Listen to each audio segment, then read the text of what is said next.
दोस्तों, आज हम पढ़ने जा रहे हैं एक ऐसे बंदे की कहानी जिसने 9 साल तक जी जान लगाकर पढ़ाई की और जब आखिरकार उसने सोचा कि अब जिंदगी सेट है, तभी किस्मत ने उसके साथ ऐसा मजाक किया जिसकी उसने कभी कल्पना भी नहीं की थी। स्टोरी की शुरुआत, हमारा मुख्य किरदार ट्रांसमिट हो चुका है। हाँ, मतलब सीधे दूसरे संसार में पहुंच गया। वो खुद को किसी वेब नॉवेल के प्लेजराइजिंग लेखक जैसा महसूस कर रहा है, क्योंकि पिछले 9 साल उसने नॉन स्टॉप मेहनत की और अब ग्रेजुएट हो गया है। लेकिन उसी समय उसे एक चौंकाने वाली सच्चाई पता चलती है। ये दुनिया खेती फार्मिंग पर बेस्ड है। मतलब अमरता की साधना की जगह फसल उगाओ। वो समझ नहीं पा रहा कि सिस्टम में गड़बड़ है या किस्मत उससे मजाक कर रही है। ट्विस्ट, जैसे ही वो रोने धोने लगता है, उसे अचानक एहसास होता है, अरे ये तो बिल्कुल वैसा ही है जैसे साधना कल्टिवेशन वाले नॉवेल्स की शुरुआत होती है। वो सोचने लगता है कि उसकी टैलेंट जबरदस्त होगी, लेकिन जब आत्मा परीक्षण सभा में उसका टेस्ट होता है, तो पत्थर की पट्टिका बोलती है, कोई आध्यात्मिक जड़ नहीं। अब वो वापस धरती जाना चाहता है, क्योंकि ये असेकाई ड्रीम तो फुस्ट निकल गया। नए गुरु की एंट्री तभी एंट्री होती है किग्युन दाओ संप्रदाय के गुरु ताओवादी ताइहुआ की। गुरु अपने शिष्य सू चांगयू को बताते हैं कि उनके संप्रदाय पर संकट आ गया है। 1 साल में अगर 80 स्थिर शिष्य नहीं मिले तो उनका संप्रदाय बंद हो जाएगा। चांगयू और बाकी सब जगह जगह से शिष्य ढूंढ रहे हैं, लेकिन मार्केट में शिष्य बहुत महंगे हो गए हैं। कुछ तो 2 तायल चांदी महीने का वेतन भी मांग रहे हैं। इसी अफरा तफरी में उन्हें एक लड़का मिल जाता है, ये पिंग। वो पूरी तरह नौसिखिया है, कोई आध्यात्मिक जड़ नहीं, लेकिन अच्छी बात यह कि वो वेतन भी नहीं मांगता, बस अमरता सीखना चाहता है। गुरु की चालाकी, गुरु को डर है कि कहीं ये पिंग उनके कमजोर संप्रदाय की हकीकत जानकर भाग न जाए, इसलिए वो एक प्लान बनाते हैं, दिखावा। मतलब सभी सीनियर शिष्य अलग अलग जगह जाकर अजीब व गरीब मार्शल आर्ट की तकनीकें गढ़ेंगे, ताकि नए शिष्य को लगे कि ये संप्रदाय टॉप टियर है। कॉमेडी मोमेंट, सू चांगयू को याद आता है कि बाकी शिष्य उसे पीछे से घटिया शिष्य कहते थे, लेकिन अब वो तैयार है और 1 साल तक दिखावे से काम निकालने का प्लान पक्का है। इस दौरान वो तलवारबाजी का नाटक भी करता है, लेकिन असल में उसे तलवार की कोई असली तकनीक नहीं आती और यही मजाकिया सीन बन जाता है। क्लाइमैक्स सेटअप, रात को पहाड़ की चोटी पर वो एक खास जगह पर नए शिष्य के लिए माहौल बनाता है। जैसे ही वो आता है, सब कहते हैं, वो आ गया, जल्दी तैयारी करो। नया शिष्य पहाड़ की ऊंचाई देखकर सोचता है, वाह, अमर लोग सच में खास होते हैं। और यहाँ पर पहला चैप्टर खत्म हो जाता है, एक मजेदार लेकिन इंट्रीग से भरी दुनिया के साथ। आउटरो। तो दोस्तों, आपको क्या लगता है, ये पिंग को असल में अमरता का रास्ता मिलेगा या सिर्फ दिखावे में ही फंसा रह जाएगा? अगले एपिसोड में पता करेंगे। तलवार तलवार अमर, रुको, कुछ तो ठीक नहीं है। एक संप्रदाय जो मेरे जैसे बेकार कचरे को, जिसके पास कोई आध्यात्मिक शक्ति नहीं है, स्वीकार करने को तैयार है, वो सचमुच बहुत बुरा होना चाहिए, है ना? तो फिर उसके पास इतना असाधारण दिखने वाला शिष्य क्यों है? हो सकता है ये संप्रदाय ऊपर से देखने में किसी तीसरे दर्जे के बिना रैंक वाले संप्रदाय जैसा लगे, लेकिन असल में ये किसी तरह का सुपर छिपा हुआ विश्व संप्रदाय हो, जहां अंदर का हर सदस्य एक शक्तिशाली योद्धा है और कोई भी मुझे आसानी से स्वर्ग तक पहुंचा सकता है। जैसे आज दिन में जब मैंने पहली बार गुरु का अनुसरण किया और संप्रदाय में कदम रखा था, वो जीर्ण शीर्ण हालत, टूटी हुई दीवारें, पुराने दरवाजे, उस समय मैंने ज्यादा ध्यान नहीं दिया, लेकिन अब सोचता हूं तो ये सब थोड़ा ज्यादा ही लगता है। चाहे जो भी हो, ये फिर भी एक साधना संप्रदाय है, तो इतना जीर्ण शीर्ण कैसे हो सकता है? और फिर भी इस हालत में भी हर कोना एकदम साफ और बेदाग था, बहुत संदिग्ध। हाँ, अब समझ में आता है, ये सब जानबूझकर दुनिया से छिपाने के लिए किया गया है। आकाश में अगर 3 लाख तलवार अमर हो, तो भी उन्हें मेरे जैसे को देखकर सिर झुकाना पड़ेगा। तभी एक सीनियर शिष्य मेरे सामने आता है और कहता है, तुम्हारे पास हिम्मत है बच्चे, मुझे तुम्हारा अंदाज पसंद है। अब से तुम मेरे हो, और उम्मीद मत करना कि बस तुमसे मिलने के लिए मैं मुफ्त में तुम्हें कोई शानदार कविता सुना दूं। लेकिन नए कनिष्ठ भाई की इतनी तारीफ करने के बाद ये एहसान चुकाना मेरा फर्ज है। वो कहता है कि हालांकि उसने तैयारी नहीं की है, फिर भी वो मुझे एक अवसर और सौभाग्य देगा। अपने आप को किग्युन संप्रदाय का वरिष्ठ भाई बताते हुए वो कहता है कि ये जो हवा है, ये एक गुप्त सौभाग्य है जो कला प्रदान करती है और साधना प्रतिभा को बहुत बढ़ा देती है। मैं सोचने लगता हूँ, एक हवा का झोंका मेरी साधना प्रतिभा बढ़ा सकता है। एक साधारण संप्रदाय ऐसा कैसे कर सकता है? मैं तुरंत उसे धन्यवाद देता हूँ, लेकिन वो बस मुस्कुरा देता है। असलियत यह है कि उसने बस जोर से हाथ घुमाकर एक हवा बनाई, जिसे मैंने सौभाग्य समझ लिया। वो कहता है, छोटे भाई, तलवार चलाना सिखाने से पहले मुझसे एक सवाल का जवाब दो। मैंने तो ये कई उपन्यासों में पढ़ा है, जब कोई महान गुरु कोई रहस्य बताने वाला होता है तो पहले एक सवाल पूछता है। मैं खुश हो जाता हूँ, ये तो पक्का छिपा हुआ गुरु है। वो पूछता है, तुम्हें क्या लगता है तलवार का सर्वोच्च स्तर क्या है?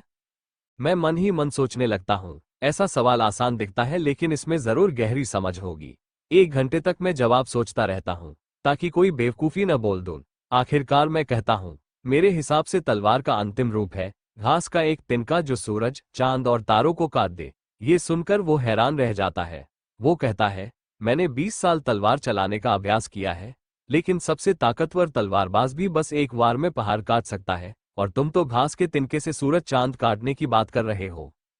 थोड़ा हंसते हुए वो कहता है, ये लाइन बहुत बढ़िया है, मैं इसे अपने लिए रख लेता हूँ। लेकिन फिर समझाता है कि साधना के पथ पर स्थिरता ही कुंजी है, और मैं ज्यादा ऊंचा निशाना लगा रहा हूँ। मैं अपनी गलती मान लेता हूँ। फिर वो कहता है, ठीक है, मैं तुम्हें तलवार का एक निशान देकर जा रहा हूँ। ये साधारण है अगर तुम साधारण समझो, लेकिन अगर समझ पाओ तो इसमें दुनिया का सबसे मजबूत तलवार का इरादा है। 7 दिनों में मैं तुम्हारी जांच करूंगा। ये सुनकर मेरा यकीन पक्का हो जाता है। ये संप्रदाय सच में एक छिपा हुआ विश्व शक्ति घर है और मैं बहुत भाग्यशाली हूं कि इसमें आ गया हूं। ये पिंग अब भी अपने अंदर चल रही उस अजीब सी हलचल को समझ नहीं पा रहा था।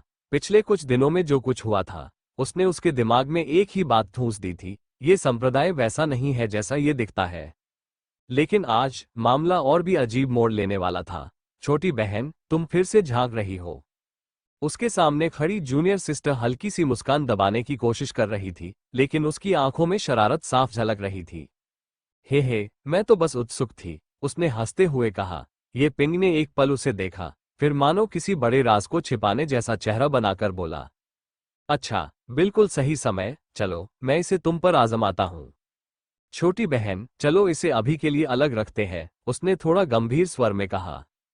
तुम्हारा बड़ा भाई तुमसे पूछना चाहता है, क्या तुम जानती हो कि तलवार का सबसे बड़ा हथियार कितना मजबूत है? हो, तलवारबाजी, इसका मुझसे क्या लेना देना है? उसने हैरानी से पूछा। लेकिन ये पिंग बिना रुके बोलता चला गया। मैं तुम्हें बता दूं, तलवार का सबसे बेहतरीन तरीका है एक घास के तिनके से सूरज, चांद और तारों को काटना। जूनियर सिस्टर ने पलकें झपकाई। 50, कितना बढ़िया। फिर उसने हल्के ताने के साथ कहा, बड़े भाई, क्या तुम्हारे नाटक करने का कौशल फिर से सुधर गया है?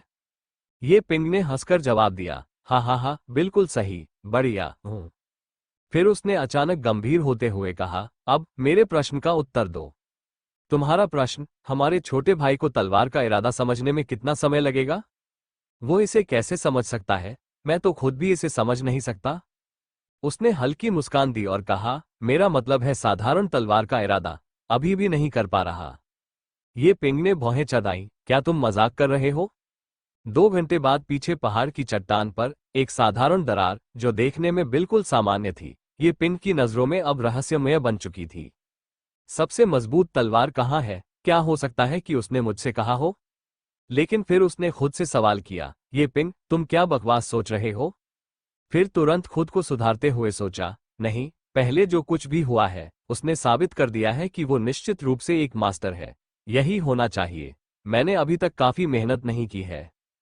उसने गहरी सांस ली, मुट्ठी भींची और कहा, बस ऐसा ही होना चाहिए। चलो ये पिन, चलते रहो। अचानक उसके दिमाग में एक आकृति प्रकट हुई। वो आकृति तलवार थामे हुए थी। और फिर उसने तलवार चलाने की तकनीकें दिखाना शुरू कर दी। जैसे कोई भव्य कांस्य घंटा उसके कानों में गूंज रहा हो। हर एक चाल, हर एक वार उसके दिमाग में अंकित हो रहा था। 4 तलवार शैलियां, 12 तलवार चालें, और हर बार वे और भी स्पष्ट होती जा रही थी। मानो वो खुद तलवार खींच रहा हो और अभ्यास कर रहा हो। और सिर्फ एक बार नहीं, बल्कि बार बार, बिना रुके, 1 बार, 2 बार, 3 बार, हर बार उसकी चाल तेज होती जा रही थी, और तेज, और तेज। 12 चालें, फिर 15, फिर 20 चालें। उसके मन में दिव्य ज्ञान की बाढ़ उमड़ पड़ी, मानो 10,100 वोल्ट की बिजली उसकी नसों में दौड़ रही हो। आखिर ये हो क्या रहा है? फिर उसके होठों पर एक हल्की मुस्कान आए। जरूर, ये मेरे बड़े भाई का ही काम है। उसका दिल तेजी से धड़कने लगा। मैंने कभी नहीं सोचा था कि एक हल्की सी हवा मेरी प्रतिभा को इतने भयानक स्तर तक बढ़ा सकती है। ये सिर्फ एक अद्वितीय गुरु नहीं है, इतनी बुरी किस्मत के बाद मुझे आखिरकार सोना मिल ही गया। एक पल को उसे अपने पहले वाले संदेह पर शर्म आई। मुझे तो शक भी था बड़े भाई पर, वो मेरी तरफ से बहुत गलत था। उसने खुद को संभालते हुए कहा, उत्साहित मत हो, ये पिंग, शांत हो जाओ। शांत हो जाओ, ये तो बस शुरुआत है। तलवार का ये निशान मुझे अभी भी और भी तलवार तकनीकें समझने में मदद करेगा। चलते रहो। योजक चिन्ह, योजक चिन्ह, योजक चिन्ह। 7 दिन बाद वरिष्ठ भाइयों के निवास पर सू चांगयुस ने अपने आप से मुस्कुराते हुए कहा, आज का दिन बहुत अच्छा है, ढूंढ करने के लिए बिल्कुल सही। उसने गहरी सांस ली, मानो कोई नाटकीय एंट्री लेने वाला हो। चलो चलें। कनिष्ठ भाई, मैं आ रहा हूं। मैं थक गया हूं। अगर मुझे पहले से पता होता तो शायद मैं कोई और रास्ता चुनता। सोचो तो, लोग क्यों तलवारबाजी को हमेशा आसान समझ लेते हैं। ये वाकई परेशान करने वाली बात है। 7 दिन पहले, क्या तुम कह रहे हो कि तुम्हें भी तलवार का इरादा नहीं पता? अरे सीनियर भाई, तुम तो बिल्कुल बेकार निकले। 10 साल से तलवारबाजी का अभ्यास कर रहे हो और अभी तक तलवार का इरादा नहीं समझ पाए। अगर तुम खुद नहीं समझते तो बकवास मत करो। उठो, तलवारबाजी कोई मुश्किल काम नहीं है। ओह, ये तो दर्द है। जो 4 वज्र तलवार का अभ्यास मैं करता हूँ, वो कोई साधारण तकनीक नहीं है। ये किंगजो के शीर्ष 10 में गिनी जाती है। उस समय 4 मौसमों के दाववादी इसी तलवार तकनीक से पूरे किंगजो में प्रसिद्ध हुए थे। ये एक ऐसी कला है जिसमें परम कठोरता और यान की शक्ति है। इसे 4 पूर्ण सेटों में बांटा गया है, वसंत, ग्रीष्म, शरद और शीत। अगर कोई चारों सेटों में महारत हासिल कर ले, तो वो 4 मौसमों की गरज को भी बुला सकता है। हर सेट में 4 छोटे स्तर होते हैं, दीक्षा, दक्षता, महारत और पूर्णता। सुनने में तो वाकई शानदार है। तो अब आप किस स्तर पर हैं, बड़े भाई? स्प्रिंग थंडर तलवार में दक्षता प्राप्त कर चुका हूं। कुल 18 तलवार तकनीकें। बस स्प्रिंग थंडर, बस स्प्रिंग थंडर। अरे, सिर्फ 4 बड़े हिस्से हैं, और मैंने तो पहले ही एक में दक्षता हासिल कर ली है। 10 साल से भी कम समय में महारत हासिल कर लूंगा, और 100 साल में पूर्णता। तब देखना मैं कितना ताकतवर हो जाऊंगा। समझ गया, बड़े भाई। तो अगर छोटा भाई तलवार का इरादा सीख ले, तो उसकी प्रतिभा कैसी मानी जाएगी? तलवार का इरादा? छोटी बहन, तुम वाकई सपने देखने की हिम्मत रखती हो। तलवार के रास्ते में तकनीकें तो गौण है। असल मायने रखता है तुम्हारे भीतर कितनी तलवार की इच्छा है।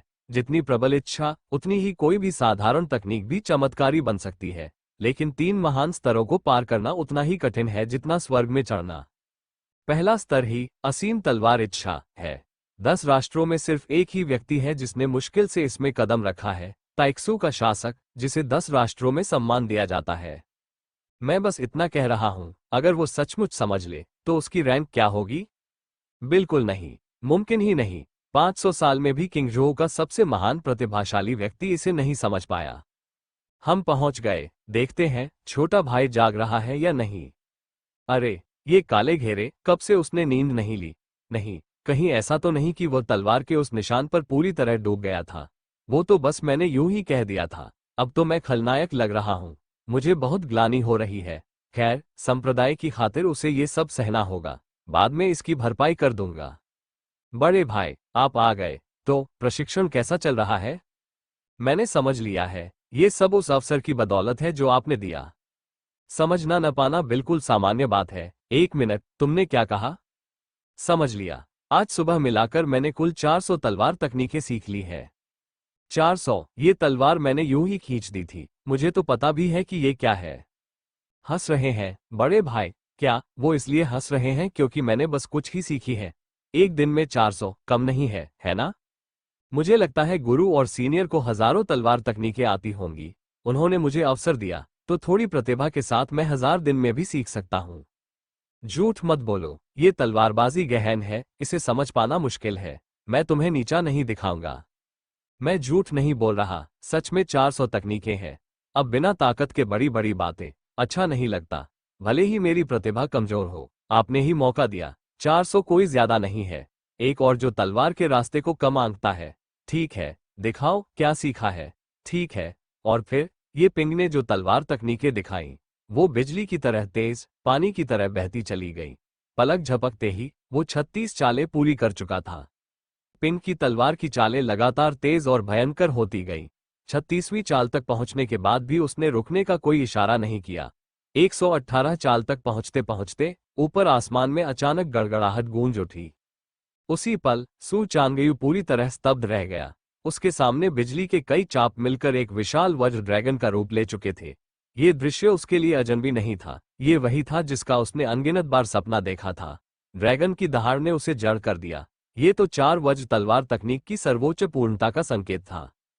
सालों से उसका सबसे बड़ा सपना यही था, स्प्रिंग थंडर तलवार को पूर्णता तक ले जाना और उस महान ड्रैगन की दहाड़ को सुनना, चाहे इसके बाद उसे मरना ही क्यों न पड़े। लेकिन अब, उससे पहले, इस बच्चे ने सिर्फ 7 दिनों में इसे हासिल कर लिया था। यह असंभव था, फिर भी सच्चाई सामने थी। सिर्फ 5 सांसों बाद एक और ड्रैगन की चीख गूंज उठी, इस बार पूरा हरे बिजली से बना वज्र ड्रैगन, जो ग्रीष्मकालीन वज्र तलवार की पूर्णता का प्रतीक था।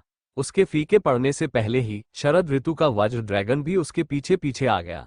2 ड्रैगन दहाड़ते हुए जैसे प्रतिस्पर्धा कर रहे थे और इस तरह महान पूर्णता प्राप्त कर रहे थे। ये पिंक की तलवार अब और भी तेज हो गई, उसकी चालें इतनी तीव्र हो गई कि वह मानो एक प्रेत में बदल गया हो।